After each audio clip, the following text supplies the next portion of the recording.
बिस्मिल्लाहिर्रहमानिर्रहीम। अस्सलामु अलैकुम नाज़रीन, आज की हमारी वीडियो का मौजू है क्या लड़का लड़की खुद आपस में निकाह पढ़ सकते हैं। इसके बारे में मैं आपको तफसील से बताता हूँ। वीडियो शुरू करने से पहले मेरी आपसे रिक्वेस्ट है कि अगर आप मेरे इस चैनल दीनी मसाइल पर नए हैं तो मेरे इस चैनल को सब्सक्राइब करें और साथ बेल आइकन का बटन भी प्रेस कर दें ताकि ऐसी मालूमाती वीडियो आपको बार वक्त मिलती रह सके। जी नाज़रीन, एक बालिग लड़का और एक बालिग लड़की आपस में निकाह कर सकते हैं। क्या इस तरह करना ठीक है कि ये दोनों खुद निकाह कर लें? इस तरह इसमें लड़का लड़की खुद अगर अपना निकाह पढ़ते हैं, इसमें कई शरई पहलू आते हैं जिसकी वजह से निकाह मशकूक हो जाता है, बल्कि बातिल ही हो जाता है। नंबर एक ये है कि लड़का लड़की किसी से पूछे बगैर, वालिदैन से पूछे बगैर, ख़ुसूसन लड़की अपने वालिद की इजाज़त के बगैर खुद ही यूनिवर्सिटी में, कॉलेज में किसी लड़के के साथ निकाह करवाना चाहती है। पहली बात तो यह है कि लड़की अगर कंवारी है तो बाप या दादा में से किसी की इजाज़त लाजमी है। जिस तरह बच्ची की अपनी इजाज़त लाजमी है, इस तरह कंवारी होने की सूरत में बाप या दादा की इजाज़त भी ज़रूरी है। इसके अलावा बाकी रिश्तेदारों को भी इखलाकी तौर पर इत्माद में लेना चाहिए, लेकिन शरई तौर पर बाप दादा के अलावा किसी और की रज़ामंदी ज़रूरी नहीं है।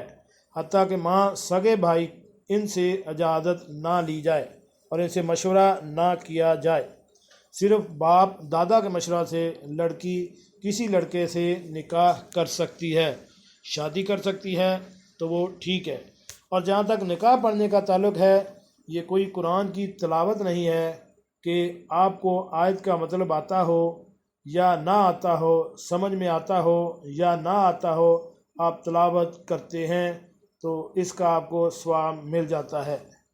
ये आयत पढ़नी होती हैं, जो पढ़ रहा होता है इसको आयत के मतलब, आयत के मफहूम से आगाह होना चाहिए कि मैं क्या कह रहा हूँ। दूसरी बात यह है कि इसमें ख़ास किस्म की नियत करनी होती है। इसका नाम कसदन इंशा है, जिसका मतलब यह है कि अगरचे निकाह का लफ्ज़ अनकहत है, ये माजी का लफ्ज़ और सीगा है। आम तौर पर गुज़रे हुए ज़माने में जो वो वाक़या पेश आ चुका होता है, इसकी खबर दी जाती है। अनकत ज़रब अकलत शरब, मैंने खाया, मैंने पिया, मैं निकाह पढ़ा। निकाह पढ़ा का मतलब ये नहीं कि आपने एक दिन पहले निकाह पढ़ा है और अब ख़बर दे रहे हैं। नहीं, अनकहत का मतलब ये है कि मैं नियत करे कि इस लफ्ज़ अनकहत के ज़रिए इस लड़का या लड़की दरमियान में एक रिश्ता कायम कर रहा हूँ, एक रिश्ते को ईजाद कर रहा हूँ। इसको कसद इंशा कहते हैं। ये आम आदमी ज़ाहिर है इस चीज़ की तरफ मुतवज्जे नहीं होता, इसलिए बेहतर है कि किसी मुस्तनिद आलिम दीन की खिदमत हासिल करें जो ये तमाम शराइत के साथ निकाह पढ़ाए। अगर ख़ुद ही पढ़ना चाहते हैं छुप के तो इसका मतलब ये है कि फिर ये वालिदैन को इत्माद में भी नहीं ले रहे, ख़ुसूसन बाप दादा को इत्माद में नहीं लिया।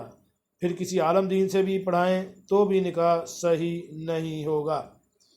जी नाज़रीन, कैसी लगी आज की हमारी ये इस्लामी मालूमाती वीडियो? उम्मीद है आपको पसंद आई होगी। मिलते हैं एक नई वीडियो के साथ। अस्सलामु अलैकुम।